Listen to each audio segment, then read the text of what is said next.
ভাইয়ের জন্য না বোনের জন্য আমি বাসায় বসে পাই না। আমার এই ঘটনাটা মনে হইছে আমাদের কোনো দল নেই, এখানে আশীর্বাদ দোষী করতেছে বিএনপি রে। আমরা বলতেছি কেন ওইটা কোনো মানে দেখা কেটে নেই এদের। আমরা কি কোনো দল ভিতরে পক্ষে কথা বলতেছি?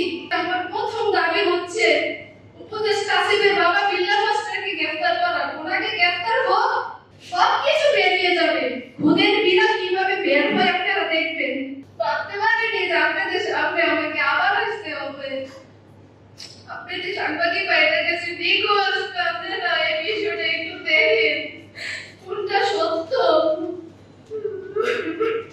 ভাবতে পারেনি যে আপনাদের সামনে আমাকে আবার আসতে হবে। আপনি যে সাংবাদিক বাইরের কাছে রিকোয়েস্ট, আপনারা এই বিষয়টা একটু দেখেন কোনটা সত্য। আমরা কোনো অভিযোগ করিনি। দেখেন আমার পরিবারের মধ্যে আমি ছাড়া সাহস করে কথা বলার মতন কেউ নেই। আমি এখনো হসপিটালে আছি, আমি আজকে এখন হসপিটাল থেকে আসছি। আমার এই মাথার এই জায়গাটা এখন অ্যাডজাস্ট হয় না, সুগার ইনফেকশন হয়ে গেছে। উনি বাড়িতে একা থাকে, ওনাকে কাজটা করছেন। এরকম যে কেউ কি এরকম করবে এরকম কোনো লোক নেই। আমাদের পাশে আজকে একটা লোক দাঁড়াইবে, আমরা একটু সাহস পাইতাম। আমাদের পরিবারে একমাত্র আমি ছাড়া কেউ নেই। আর আমার মনটা তো বুঝে নাই তো কিছু।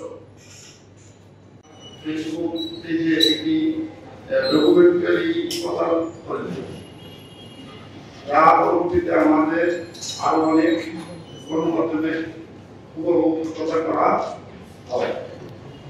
সেখানে আরেকটি উদ্যোগ প্রচার করা হয়েছে। আমার বক্তব্য প্রসঙ্গে সত্য ঘটনাটি আপনাদের সামনে তুলে ধরতে চাই। আসলে এই বক্তব্যটি নেওয়া হয়েছিল কয়েকদিন আগে। এর আগে এই হত্যাকাণ্ডের নিয়ে একটি বেসরকারি টেলিভিশন চ্যানেলে আমার একটি বক্তব্য প্রচার করা হয়। সেখানে আমি উপদেষ্টা আসিফ মাহমুদের বাবাকে ইঙ্গিত করে একটি বক্তব্য করেছিলাম। এরপর পরে আসিফ মাহমুদ তার আত্মীয় স্বজন, স্থানীয় সমর্থক ও আওয়ামী লীগের নেতাকর্মী আমার পরিবারের রেখে দেওয়া সদস্যদের উপর উদ্যোগ হয়।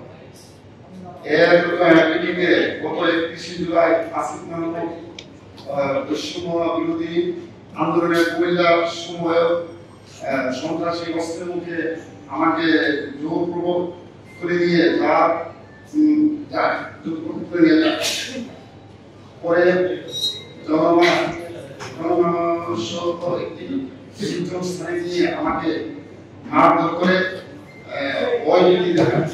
সে সময় তারা তাদের স্বজনদের বক্তব্য ক্যামেরার সামনে না বলে আমি ও আমার পরিবারের বাকি সদস্যদের মেরে ফেলার ফলে প্রাণে বাঁচার জন্য সে সময় তাদের সামনে বক্তব্য আমার ক্যামেরার সামনে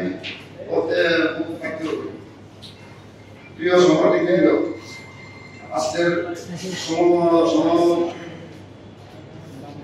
ক্ষমতাশীল উপদেষ্টার ক্ষমতার কাছে আমরা আর অসহায়, জুলুমের শিকার হয়েও বলতে পারি না আমাদের জুলুমের শিকার হয়, বরং জোরপূর্বক আমাদের বলতে বাধ্য করা হয়েছে। তাদের মিথ্যা বানোয়ারটি বক্তব্য উপদেষ্টা আসিফ মাহমুদের পরিবারের কাছে আজ আমি ও আমার পরিবার অসহায়। আমাদের জীবন বাঁচার দেশের সর্বস্তরের জনগণকে কাছে সাহায্য করছে।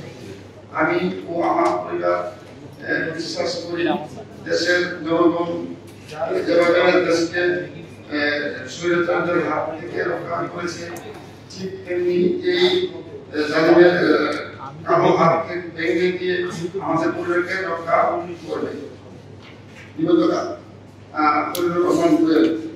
আমি আইসিইউতে ছিলাম 14 দিন। আইসিইউ থেকে বের হয়ে আমি একটা সাংবাদিক সম্মেলন করেছিলাম। এরপর আমাদের উপর যে পরিমাণ চাপ সৃষ্টি হয়েছে, আমি কিন্তু ওই সম্মেলনে বলেছিলাম যে আজকে সাংবাদিক সম্মেলন করার পর হয়তো আমাদের উপর চাপ সৃষ্টি হতে পারে। এইটা আমি আজকে তুলে ধরার জন্য এখানে আসি। প্রথমত হচ্ছে মামলার আয়োজন যে আমার বোনের রিক্তা বাদী, ওর যে বক্তব্যটা তুলে ধরেছেন শাহরুখ চেয়ারম্যান, উনি কিন্তু পুরোটা রেকর্ড দেয়নি, উনি কিছু কাট করে তারপরে দিয়েছেন। তো যার কারণে এটা মিস্টেক হয়ে গেছে। আর আমার বন্ধু দেখোটা বুঝে না, সে একটু নর্মাল টাইপের মানুষ, সেও কথাটা বুঝে বলতে পারে না, আর আমিও সম্পূর্ণ রেকর্ড প্রেরণ করিনি। দ্বিতীয় কথা হচ্ছে আমাদের ফ্যামিলি 3 জন সদস্য নিহত হয়েছে। এটাকে চাপা দেওয়ার জন্য আমার মায়ের বিরুদ্ধে বিভিন্ন মাদক মামলা আছে, এ আছে সে আছে, এটা বলতেছি, আমি দেখতেছি। দেখেন আমার মা সিংহন চেয়ারম্যান যে বছর চেয়ারম্যান হয় ওই বছর এবং এর আগের নির্বাচনে আমার মা মহিলা প্রার্থী হয় মেম্বার, যেটাকে ভাইস চেয়ারম্যান বলে গ্রামে। কিন্তু উনি প্রার্থী হওয়ার পরও পাস করতে পারেননি সিংহন চেয়ারম্যানের জন্য। আর গ্রামের অসহায় যে মানুষগুলো আছে তারা সবাই আমার মার কাছে বিচারের নালিশ বলে নিয়ে আসছেন, প্রায় আশেপাশে গ্রামে সবাই। এটা সিংহন চেয়ারম্যানের সহ্য হইত না, যার কারণে উপদেষ্টা আসিফ মাহমুদের বাবা বিল্লাল মাস্টারের নির্দেশের অনুসারে কিন্তু এই হত্যাটা হয়। আমি ওই সাংবাদিক সম্মেলনে বলেছি, দেখেন এত বড় একটা মার্ডার সকাল 6টার পর ঘটনাটা শুরু হয়। এটা কি আপনাদের বোঝার বাকি আছে যে উপর থেকে নির্দেশ না থাকলে এরকম একটা ঘটনা হয়? আমি আমার ছোট বোন 2.5 ঘন্টা পুলিশের সহযোগিতা চেয়েছি, ত্রিপুরায় ফোন দিয়েছি, কোনো সহযোগিতা পাইনি। বাংলা থানা থেকে পরিবারে আসতে সর্বোচ্চ একদম যদি যানজট থাকে 15 মিনিট সময় লাগে। সে জায়গার মধ্যে 6টার পর ঘটনা শুরু, তারা 9টার দিকে পুলিশ আসে। এখানে আর কোনো কিছু বলতে হবে আমার মনে হয় না। আমি বাংলা থানার ওসির উপর সন্তুষ্ট, আজকে ওনার জন্য আমি আপনাদের সামনে আসতে পারছি, কিন্তু উনি সময় মতো আসেননি। আর আমি ওনাকে কল দিইনি, আমি কল দিয়েছি এসআই নাহিদ। আপনারা এসআই নাহিদ এবং আমার কল লিস্টে যদি তুলেন বুঝতে পারবেন আমি কি পরিমাণ সহযোগিতা চেয়েছি। উনি বলতেছেন আসতেছি 5 মিনিট একটু ওয়েট করেন, আপনারা কোনো রকমে বাঁচেন, এটি কি কোনো কথা এটা ডিপার্টমেন্টে? আর আমাদের ঘটনাটার পর যারা আপনাদের মতন সাংবাদিকের সামনে বা মিডিয়ার সামনে যে বক্তব্যগুলো দিয়েছেন, যেমন মুস্তফা পরিবারে, তিনি বলেছেন যে আমরা গতকালকে সন্ধ্যায় সিদ্ধান্ত নিয়েছি এই পরিবারকে একদম শেষ করে দেব। এটা আপনারা দেখেন, যারা বক্তব্য দিয়েছেন মিডিয়ার সামনে তারা কিন্তু ঘটনাস্থলে ছিল, এমনকি এটার সাথে জড়িত ছিল, তারাও কাজটা করছে। আর আমাদের ঘটনার পর ইচ্ছে করে প্রত্যেকটি আসামিকে ধরতে পারত। আমাদের ঘটনার পরে গিয়ে সিংহন চেয়ারম্যান তার বাড়িতে বসে মিডিয়ার সামনে বক্তব্য দেয়। শরীফ পরিবার স্টেশনে ছিল, প্রত্যেকটি আসামি ছিল, তারা কাউকে অ্যারেস্ট করেনি। আর আমি এর আগে সাংবাদিক সম্মেলনে কিন্তু বলেছিলাম যে আজকে সাংবাদিক সম্মেলনের পর হয়তো আমি নাও বসে থাকতে পারি। আমি আজকেও বলতেছি, যদি আমি এখনো মেডিকেল আউটও দিন আছি, আমি এখনো সুস্থ হতে পারি না। আমার মাথায় 72টি সিঁড়ি, হাতে 16টা সিঁড়ি, পায়ে 20টা সিঁড়ি, মাথায় আছে আপনার 26টি সিঁড়ি। আমার অঙ্গটা বিধ্বস্ত করে দিছে। আমি মনের সাহস আপনাদের সামনে আসছি, আমি বাসায় বুঝাতে পারবো না আমি কতটা যুদ্ধ করে বেঁচে আছি। আমাকে অনেক কষ্ট দিছে। আমি মেডিকেলে শুয়ে থেকে প্রতিনিয়ত বলছি আমার স্বজনদের সাথে যদি আমাকে নিয়ে যেতে অনেক ভালো ছিল। বিশ্বাস করেন এত নির্মম ভাবে কি করে মারে না। আমাকে যখন আঘাত করে আমি দৌড়াচ্ছি আর আমাকে রামদানি কুয়াইতেছে, আমার কিছু বলার ভাষা নেই। বাংলাদেশে কোনো বিচার নেই, আমি কোনো বিচার পাইতেছি না। আজকে প্রায় 2 মাস হয়ে যাইতেছে ঘটনার দ্বিতীয় দিন রেকর্ড দিন কিছু আসামি ধরার পর আজ পর্যন্ত কোনো আসামি আসামি ধরা হয়নি। প্রশাসন ইচ্ছে করলে 24 ঘন্টার ভিতরে আসামি সব আসামি ধরতে পারে। আমার মা বিএনপি করতেন, যার জন্য ওই আমলে উনি একজন মহিলা, ওনাকে ইচ্ছে করলে ধর্ষণ মামলা দিতে পারবে না, মার্ডার মামলা দিতে পারবে না, অস্ত্র মামলা দিতে পারবে না, যার কারণে ওনাকে মাদক মামলাটা একটু নিজেই বাংলাদেশের জন্য বাংলা থানায় কোনো মাদক মামলা হলে রেফারেন্সে ওনার নাম দিয়ে দিতেন। আপনারা তদন্ত নেন যে কয়টা মামলা ওনাকে 1 নম্বর আসামি আছেন, মামলার এফআইআরে ওনার নাম দিয়ে দেন। আমি ওই সাংবাদিক সম্মেলনের সময় বলছিলাম যে আমি যদি বাংলাদেশে বিচার পাই, এটা তো আপনাদের দ্বারা আমি বিচারটা পাবো, সকল সাংবাদিক ভাইদের দ্বারা। এছাড়া আর কোনো উপায় নেই। যেখানে উপদেষ্টা এর সাথে জড়িত, তার বাবা জড়িত, আপনারা সত্যটা যাচাই করে আপনার এলাকাতে যান, কিন্তু আসামির কোনো পরিবার ছাড়া আপনারা গোপন তথ্য নেন যে আমার মা কি আমার সাথে জড়িত ছিল, আমাদের কি অপরাধ ছিল যে এরকম নির্মমভাবে মারতে হবে। আর আরেকটা বিষয় দেখেন, আমার স্বজনরা হারাইছি আমি। আপনারা বলেন একটা পরিবারের মা ভাই বোন যদি চলে যায় আর কে থাকে, 7টা বাচ্চা কি হয়েছে, সবগুলো আমার উপরে নির্ভরশীল। আমি কার জন্য কান্না করবো বলেন? মার জন্য না, ভাইয়ের জন্য না, বোনের জন্য? আমি বাসায় বসে পাই না, আমার এই ঘটনাটা মনে হইছে। আমি ওই সাংবাদিক সম্মেলনে বলেছিলাম যে আমার প্রথম দাবি হচ্ছে উপদেষ্টা আসিফের বাবা বিল্লাল মাস্টারকে গ্রেফতার করা। ওনাকে গ্রেফতার হোক, সবকিছু বেরিয়ে যাবে, খুদের বিড়াল কিভাবে বের হয় আপনারা দেখবেন। কিন্তু এটা করা হয়নি। শিমুল চেয়ারম্যানকে অ্যারেস্ট করা হয়নি, শরীফকেও করা হয়নি, বাসিমকে, রফিককে, মেন যে লিডাররা কাউকে করা হয়নি। আজকে একটা মিথ্যা অপবাদ দিয়ে মামলাটাকে ধাপা দেওয়ার জন্য চেষ্টা করতেছে। আর আমরা আমাদের স্বজন হারাইছি, আমরা কোনো দল বিদলের পক্ষে কথা বলতেছি না, আমাদের কোনো দল নেই। এখানে আসিফ মাহমুদ দোষী করতেছে বিএনপি রে, আমরা বলতেছি কেন ওইটা কোনো মানে দেখা কেটে নিয়ে দেন। আমরা কি কোনো দল বিদলের পক্ষে কথা বলতেছি? যারা এর সাথে জড়িত কোনো মেয়ের আসামি এখন পর্যন্ত অ্যারেস্ট হয়নি। আমরা চাই বিচার। আমরা আমাদের স্বজন হারাইছি, যারা এর সাথে জড়িত ছিল। সিসি ক্যামেরার ফুটেজ কিছু আছে, কিছু বাড়ি পশ্চিম পাশে ঢুকছিল, আমাদের মার্কেটের দক্ষিণ পাশে আমার কাকার মার্কেট, ওই মার্কেটে কোনো সিসি ক্যামেরা ছিল না, ওই দিক দিয়ে ঢুকছে। আপনারা এটা তদন্ত করেন। এখানে কেউ কাউকে দোষ দিয়ে কোনো লাভ নেই। আর দেখেন, আমি ওই সাংবাদিক সম্মেলনে বলার পরও আমার বাবাকে ধরে নিয়ে জোর করে ভিড়ের মাঝখানে পর্যন্ত ভিডিও করেছে। আমি কিন্তু জানি, আমি বুঝতে পারছি এরকম একটা কিছু হবে, এটাই হয়েছে।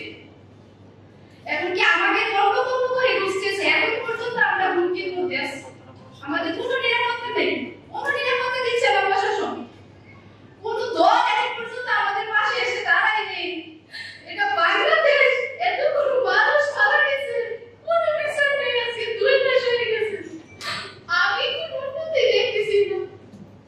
না আমাদেরকে নিরাপত্তা দিচ্ছে কোনো প্রশাসন, কোনো দল, কোনো দলের লোক। বাংলাদেশ এত রাজনীতিক, এত নেতা, এত এমপি, মন্ত্রী, ডিআইজি, উপদেষ্টা, কেউ আমাদের পাশে একবার এসে দাঁড়ায়নি। আমরা খুব অসহায়। আমরা কোনো দল বিদলের বিপক্ষে বলতেছি না, যারা এটার সাথে জড়িত আপনাদের কাছে আমার একটা রিকোয়েস্ট, আপনারা এই তথ্যটা শুধু বের করেন। আমি চাই এটা বিচার হোক, সুষ্ঠু বিচার হোক। আর শিমুল চেয়ারম্যান আমাদের ঘটনার আগে 2 তারিখ 2 জুলাই যে মিটিংটা করে আমাদের গ্রামে তারুমিয়ার বাড়িতে, ওই মিটিং এর সময় শিমুল চেয়ারম্যান নিজে বলেছেন যে এই ঘটনা করতে গিয়ে যদি 20টা মামলা হয়, এই মামলার দায়িত্ব ভার আমি নিতেছি। বিল্লাল মাস্টার অবগত আছে এই বিষয়ে। এটা আমাকে একটা ছেলে মানে ভিডিও করে রেকর্ডটা সহ আমাকে দিয়েছিল। আমি অনেক বোকামি করছি, আমি তো বুঝতে পারি না এত বড় ঘটনা হবে। এই ভিডিওটা যখন শিমুল চেয়ারম্যান আমাদের বাড়ির সামনে যায় ভোরবেলা, দেখেন একজন চেয়ারম্যান 11টার পরে সে ঘুম থেকে ওঠে না। ওই ঘটনার দিন সে সকাল 6টার দিকে পরিবার স্টেশন গ্রামে ভূতবাজারের সময় আমি তখন চেয়ারম্যানকে গিয়ে বললাম যে মামা আপনি একজন চেয়ারম্যান হয়ে কিভাবে এমন একটা টিকলা দিতে পারেন? সে বলছে আমি কি টিকলা দিছি? দেখেন আপনি আমার মোবাইলটা তাকে দিই। সে বলছে প্রমাণ দেখা। আমি এরকম কিছু বলছি, আমার মোবাইলটা আমি ভিডিওটা সহ লাগিয়ে দিই। উনি থাকবে না মোবাইলটা আমার থেকে হাতে থেকে নিয়ে যায়। ওই ভিডিওটা যদি আজকে থাকতো আর কোনো কিছু লাগে না, আর কোনো প্রশ্ন বাংলাদেশে করতে হয় না। ওই ভিডিওটা মোবাইল হাতে থেকে নিয়ে আমাকে ধাপ মারে এইভাবে মারে, আমার গাটা এখন থেকে এইভাবে কেটে যায়। এখন কোনো স্পট আছে